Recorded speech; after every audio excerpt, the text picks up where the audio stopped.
Hello and welcome to this video, a new video that is going to address the full moon in Aries. And I name it 5 things because I know people like that.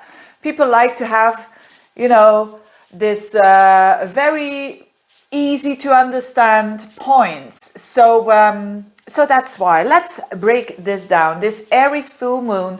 This video is going to explain the overall energy, what this energy is all about, basically. And it's on the 9th of October, this full moon. And I'm going to explain as well for all the signs where this opposition, because a full moon is the moon in an opposition to the sun, where this falls in your chart. So let's break this down. So on the 9th of October, around about that date, depending on where you're living, I'm recording this a tiny little bit before so that you can prepare yourself for this energy and understand what's happening.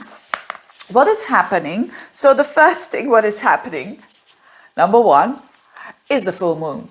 A full moon occurs every month, as you probably know, right? And now it's going to be the moon at 16 degrees of Aries and the sun at 16 degrees of Libra, its opposite sign. So around this time, this always happens every year, so no big deal. But what it shows, full moons always shows culminations. They always show you something in your life, depending on where these two planets land. Well, the sun and the moon, where they land in your chart. So we're going to have a look at that for sure in a minute. But what it always shows, a full moon, is indeed something that needs to be addressed, something that is clear, a culmination. It's neutral energy. It could be good, it could be bad. It depends on your situation, of course. But all in all, it's like the energy is at its peak, you could say. It's at full fruition. Rather than you could say with a new moon, it's like an ending and a new start. So that's the full moon. Second, it's in Aries. Aries, that means that we are going to feel that Aries energy, a full moon in Aries. Now, when people have, well, what does that mean? It means that a certain part of our chart will get activated by this energy of Aries, and that is all about me. You know, I'm thinking about Nemo, mine. I don't know if you, I used to watch this with my son, but anyway, it's really about focus on you. The moon in Aries is a very, you could say, a selfish energy, but you can do that in a bad way or in a good way even. It's very pioneering energy. It's very bold. It's very impulsive. It is instinctive as well, and it is fiery. It is the first. It's like a rough diamond, you could say. It's so. It contains so much energy, and so yes, where do you want to be bold, and where do you want to really fulfill your needs on a very, very instinctive level? That's what it is. Because moon in Aries, people who've got like natally a moon in Aries, they need to be active. And I laugh because I have my moon in Aries, and as a lot of people do. And the moon in Aries is really, when you have that energy, it shows that you have to do your own thing. Regardless, and sometimes when we do our own thing, and that's the whole point of this full moon, the second, we are at number 2 now, but this is crucial. When you decide to do your own thing, what you need to give up then, or the price that you have to pay, is very often relationships. And that's the opposite sign. And that's the whole story of this full moon. It's this fight between, I want to fulfill my needs. And I'm just going to look if, yes, I'm recording. I want to fulfill my needs. I want to do what I want to do. But at the same time, a person who is significant for me, do they also want that? Or is that something that will jeopardize the relationship? It's a very common theme, isn't it? It's all about, it's what relationships are all about. It's about the give and the take and the balance of that. Remember, the sun is in that opposite house, the seventh house, you could say, of Libra. So there's another one who wants to shine as well with the sun in Libra. It shows that fairness is very important. The give and take is very important. I do something that I like, but I also want you to not feel bad about that. And I also want you to do what you like, you see? And how can we do that? It's a very complex thing. It's what we call relationships, right? It's a very complex thing. And relating with people, people who've got Moon in Aries natally, and also you know, we are going to feel that energy now very strongly. There is going to be a fight towards like, look, I'm going to jeopardize the relationship if I'm not getting what I want here. So it's like, but you're also going to feel very bad about it. And that's the third point of this video. Feeling very bad about it, guilty about it. These all are a bit Saturnial energies, but it's not Saturn, it's Chiron. It's even deeper. I always compare it like that when people ask me the difference between Saturn and Chiron. Saturn is like, you know, I feel guilty when I'm doing something that you don't like and so on.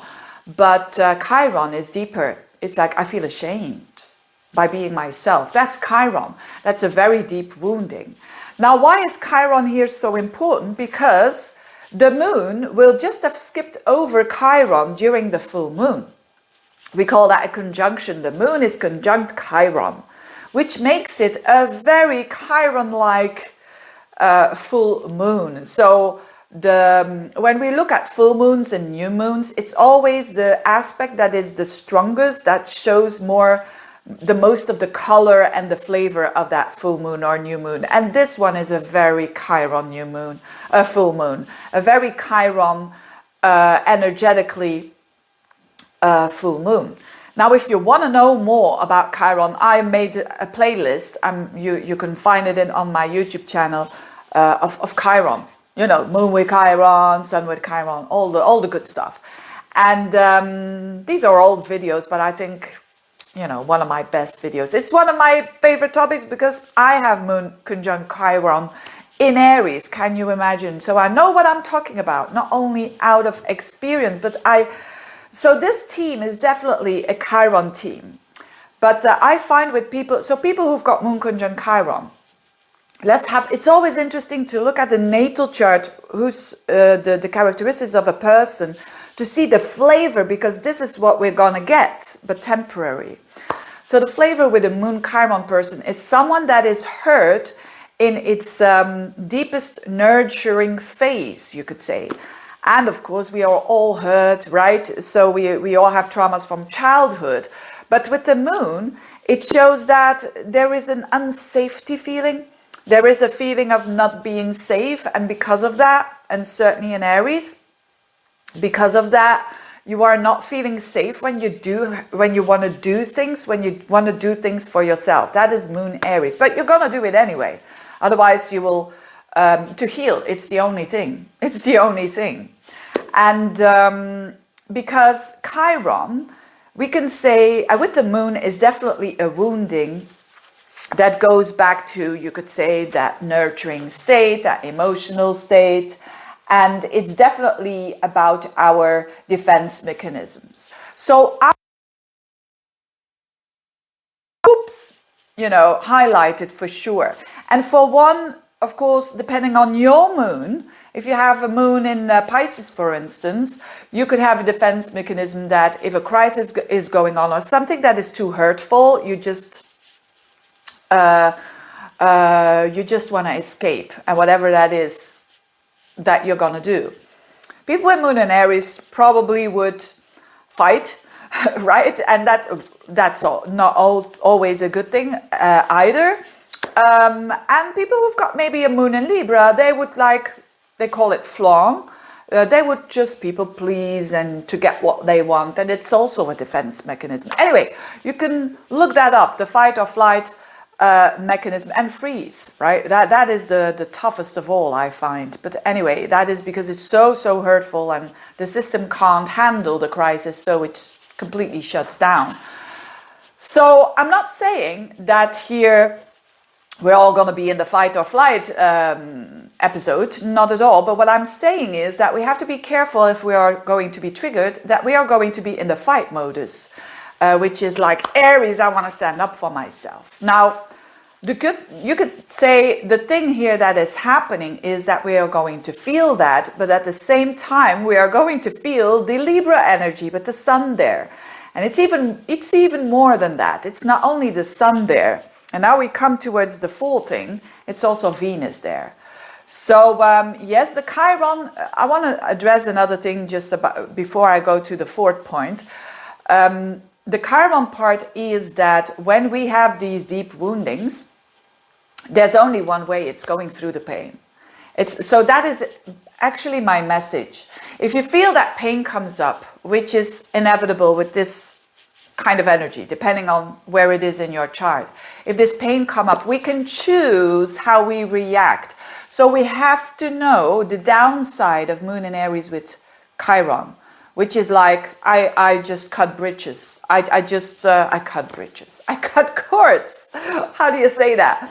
Right. So I'm just getting angry and I'm just going to fight and I'm going to blow it all up.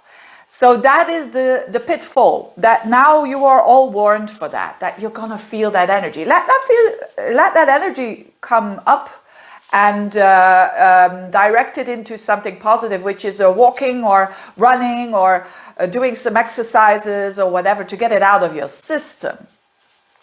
But at the same time, it's a wake-up call for where in your life you need more balance between you and another person.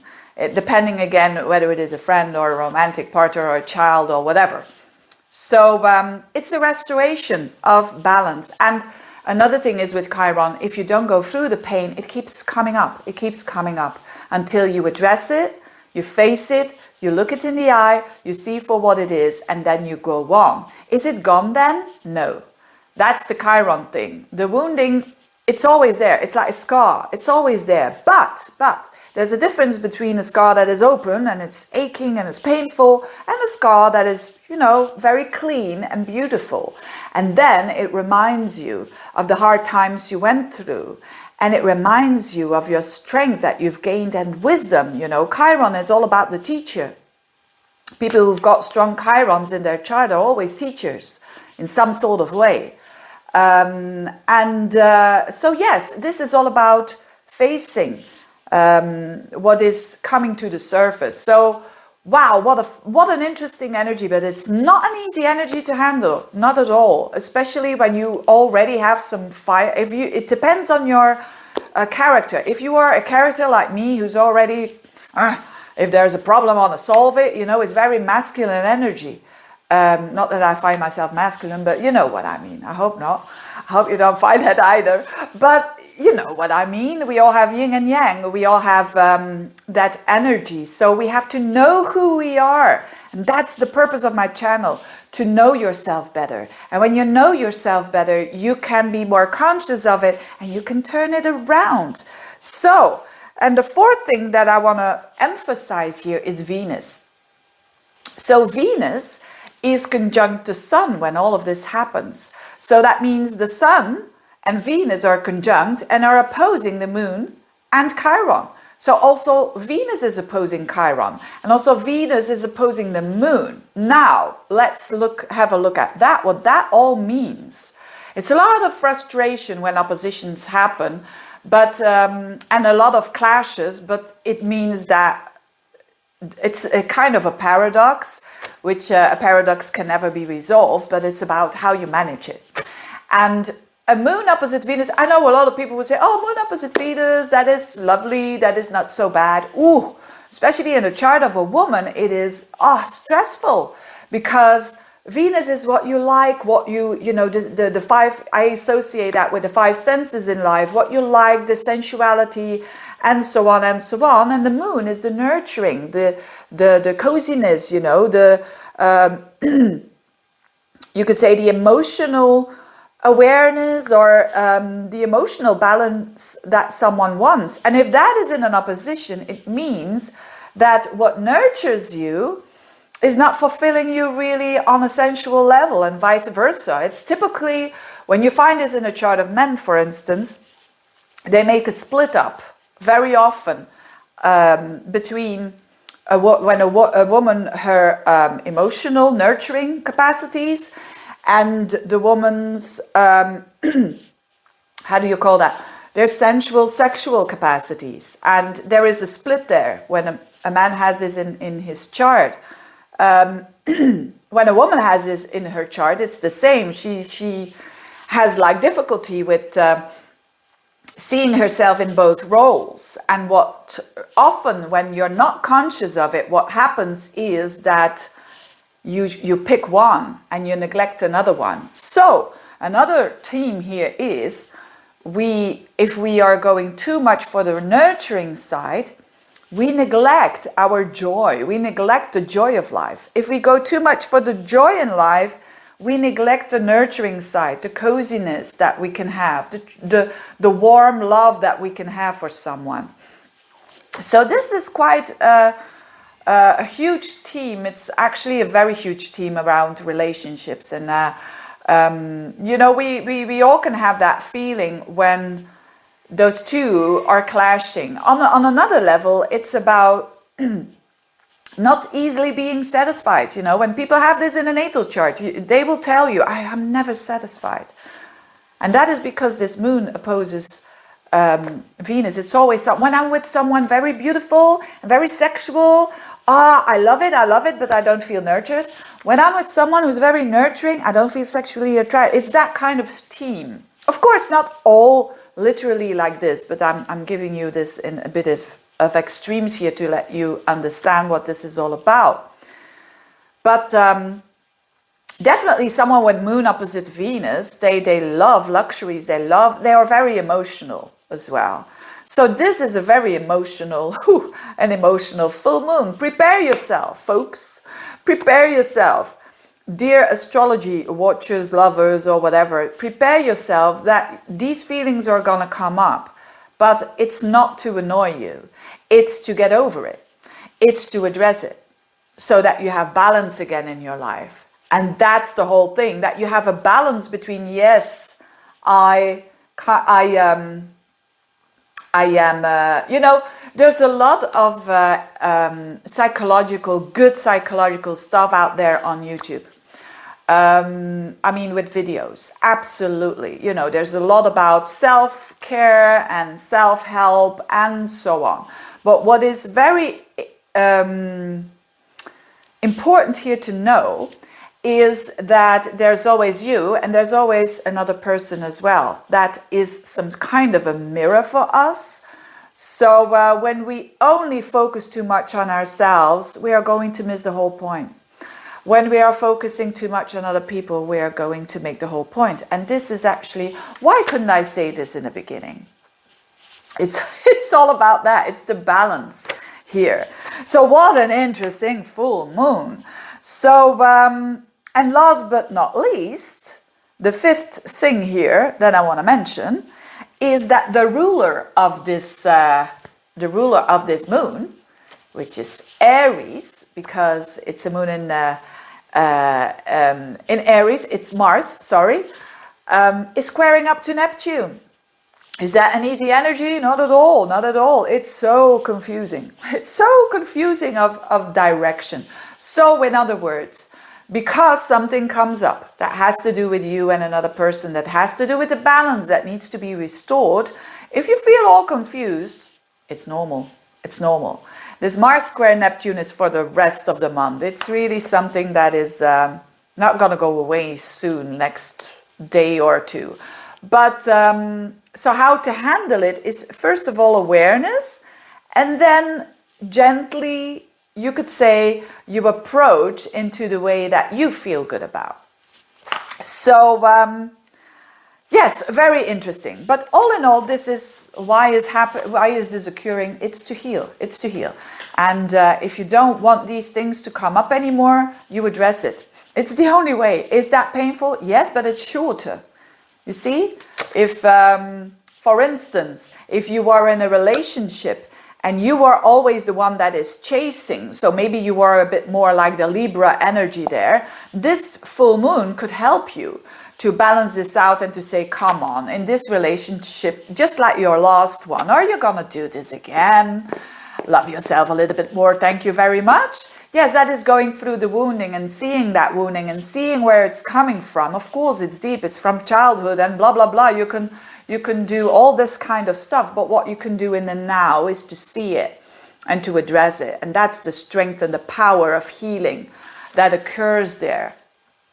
And then it dissolves. And then, yes, it's always there. You keep that knowledge and yeah, and that's it. Or on the other hand, maybe you are too fiery and maybe you are too forceful and maybe you are too controlling and maybe you are too egoistic and selfish and so on. But that also has a wounding. That is because you were maybe not heard when you were a child, or maybe you had to in order to survive.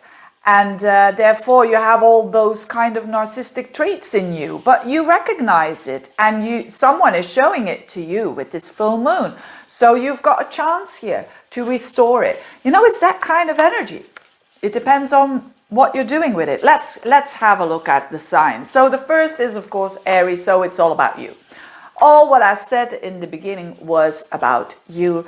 I can't really add something more around that except that it's between you, it's between other people. You will sense when you are a bit of a selfish person, and again, you are who you are. But if you sense that, yeah, I'm very selfish, I'm very controlling, but that's because, you know, I have a fear of losing control and whatever, you can say to yourself, yes, but I can't just operate on my own. Something will come up that you need another person as well.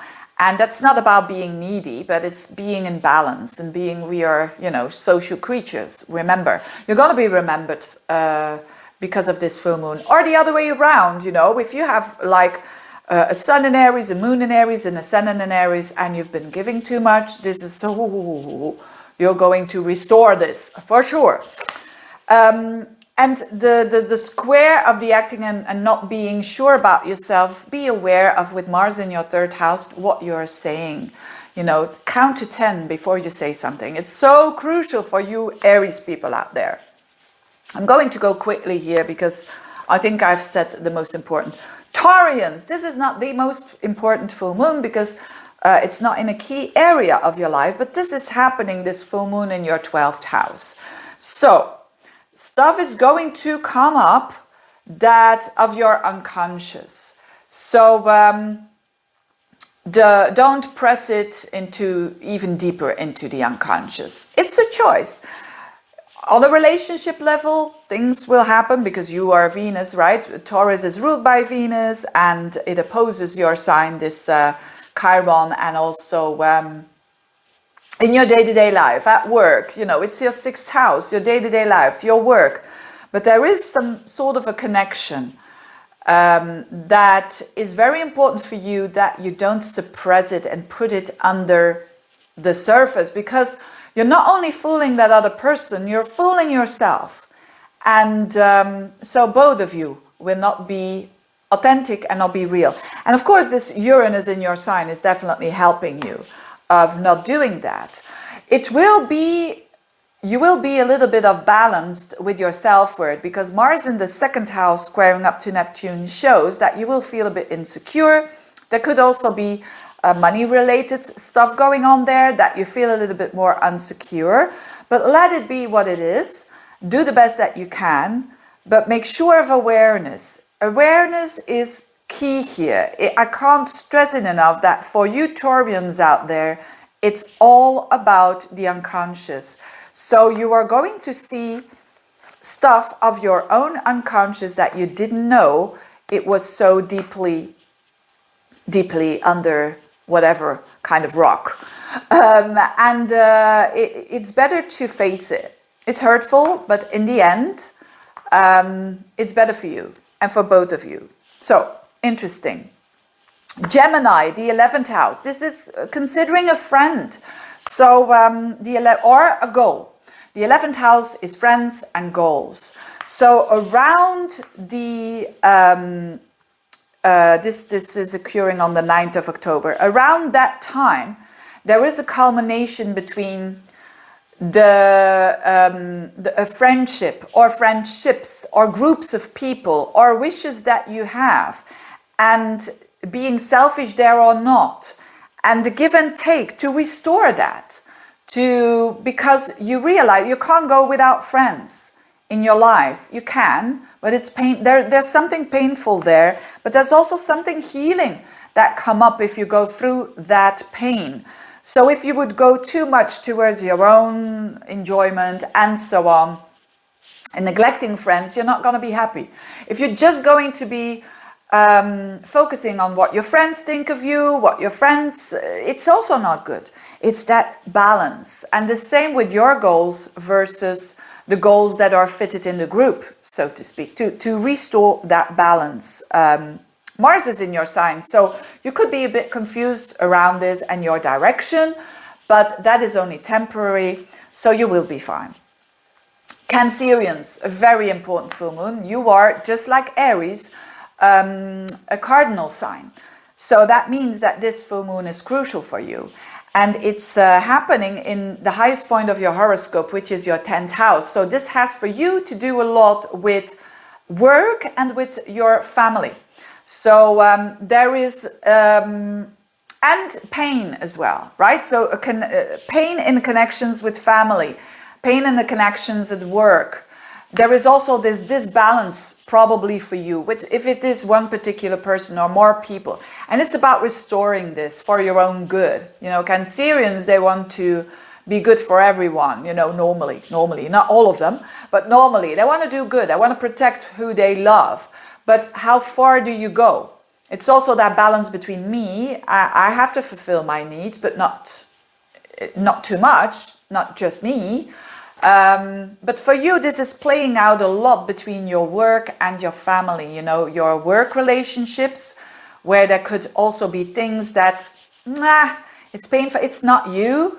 And also in the family, there are relationships, connections that it's not really you. You have you can do two things. You can let pass this energy and say thank you very much, but it's gonna occur always keep on occurring, and probably even a little bit more if you just keep on not addressing it. But anyway, that's your choice.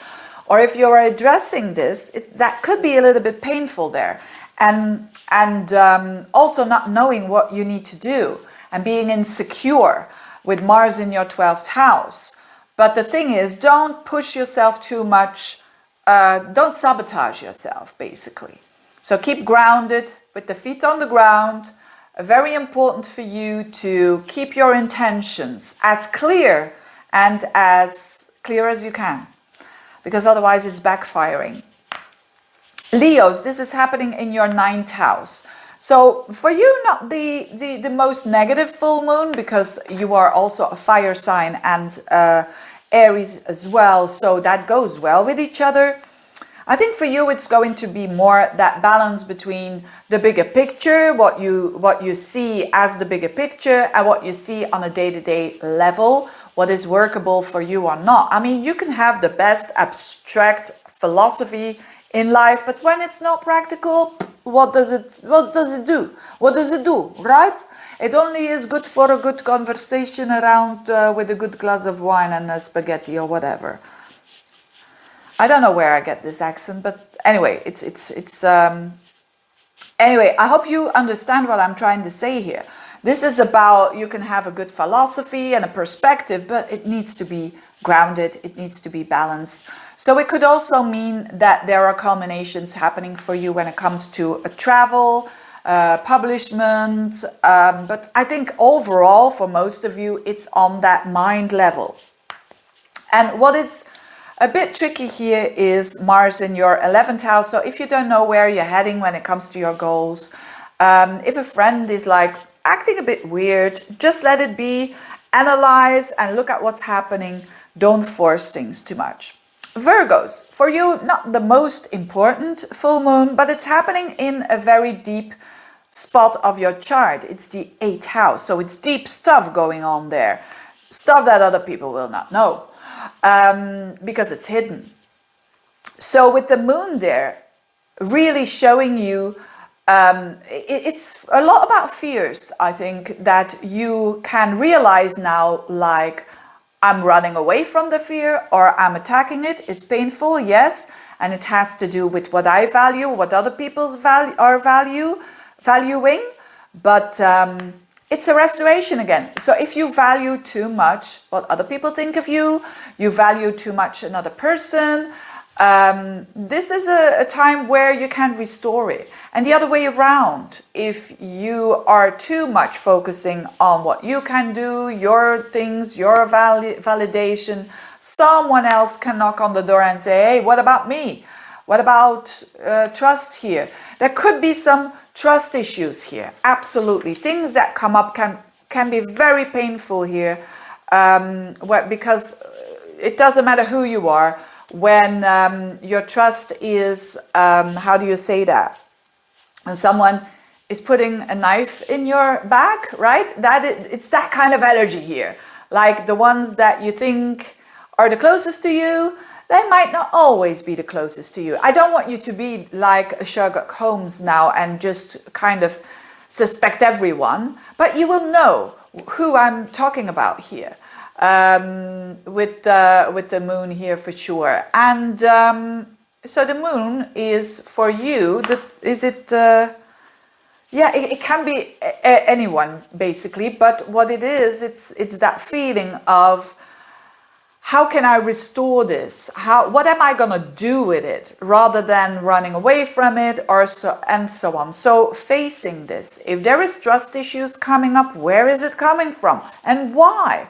Why are you not trusting a person?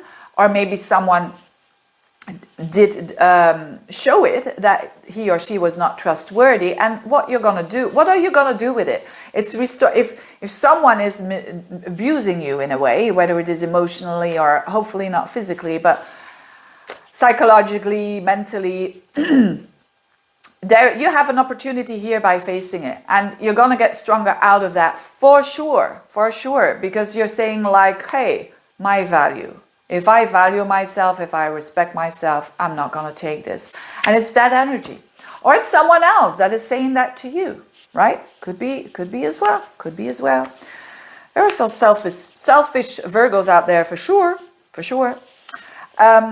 This Mars is in your 10th house, squaring up to Neptune. So there could be something with your work and a person that there is something not unclear.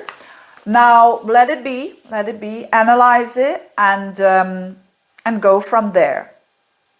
Librans, super important for you. My goodness me, if you've got Libra planets between 16 degrees, you're gonna feel this. You definitely are going to feel this. And Chiron is opposing your sign for quite a while. So this is all about what I said in the beginning, the restoration of it. So I'm not going to repeat it. So if you haven't done already, watch the first part. It's not for always that I say like, oh, you always have to watch the first part. No, it's now for you, that first part, because you're a Libran. And your ruler is involved in a very, very direct way, you could say. And so this is all about the restoration between you and another person, a significant other person, that you have to restore the balance there. Either you have given too much, which probably is the fact, it's a typical Libra thing, but also no, don't play the victim here, of which I think you won't, but no matter what I do, no, it's up to you to take your boundaries there and to say no, and to be comfortable with the uncomfortable, which is that other person will not like it. That there is work to be done here, but when you do, and when you address it, it's going to be so healing for you. So don't forget that. Yes, Mars is in your 9th house. It's squaring up to Neptune there. So you could feel like your whole perspective is off kilter, or how do they say that? But it's just temporary. So keep that in mind. Scorpios, this is happening in your 6th house. So no, not the biggest deal for you, But this revelation, you could say, has to do with your work environment, has to do with your health. So is there a person that there is no balance between the work, that makes you feel like there's no balance between the work and the relaxation? Because that is what the 6th and the 12th house is all about. So there could be something that is very healing for you, literally, by doing something for yourself, by addressing something in a very active way. Aries is active. It's really, yes, the energy of Mars, which is saying, look, I'm going to cut this off so that we're dealing with it, you know, in a figuratively kind of way. So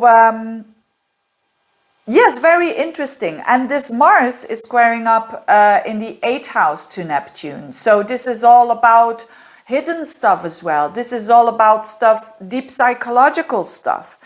So whatever is going on at a work office, there could also be, you know, Scorpios, they are people who are super committed. I mean, normally they really are. And but maybe people are misusing that.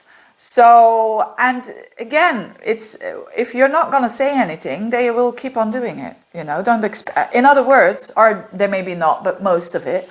In other words, it's time here to stand up for yourself when it comes to your work, when it comes to your health. And it could mean that a relationship kind of highlights this. Sagittarians, your 5th house. The 5th house is children, lovers, and your own projects. So something culminates there. That could be like a child is going through a healing process. That could be something really that comes up, shows up, and that your child is going through some really, you know, all those themes that I just talked about, that he or she is going through that in their lives, and that has an effect on you as well. It also means when it comes to lovers, you know, the 5th house is where it all starts. That's why it's a romantic house. It's where we meet each other for the first time. It's where we feel hoo like this, right? And there's something coming up here as well that is painful. So you could be like, maybe you are dating and you're feeling like, I'm a little bit more invested in this person than he or she is. Or the other way around. Maybe you are saying like, oh, this person is so crazy about me, but am I about this person? Not really. So, and here comes this, why am I staying with this person? Why do I feel guilty? It's only when you go deeper that you can address this Chiron theme. Otherwise, you won't be able to do that. So it could be a very healing period of time. Someone could really show something to you that is super, super healing for you, but also quite painful. And it's matters of the heart, right? The 5th house is matters of the heart. It could also be a project that you feel that is really significant for you. So you trying to do too much when it comes to a project, you trying to force it, you try to force things and it's not working out. That could be something that is very dear to your heart as well. Or even like your own business, trying to start your own business, and it could be in a relationship there as well.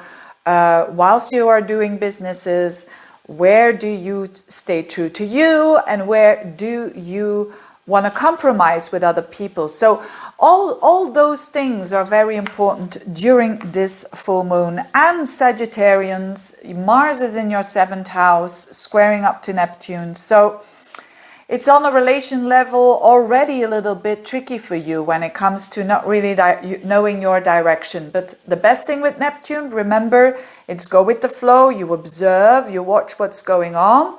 And it's best to stick to you and to do the things that that you agree upon when it comes to your values. Capricorns are very, very important for you, especially when you have planets in Capricorn around and about 16 degrees. You will feel this very strongly. This is happening at the core of your chart. So this balance has to do with the restoration between home and work for most of you. And because something might come up when it comes to a connection with a family member, a connection with your family that comes up and that needs for you to restore that balance between work and life.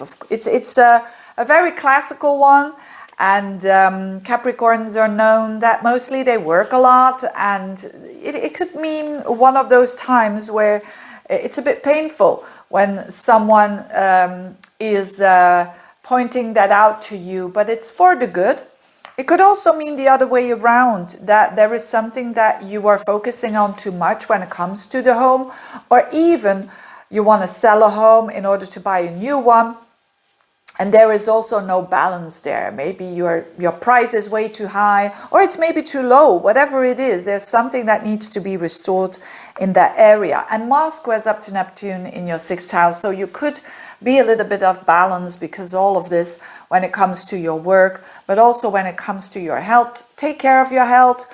Try to be as focused as you can when it comes to listening to your body, for sure, and so that you can be in a very balanced way with yourself and other people.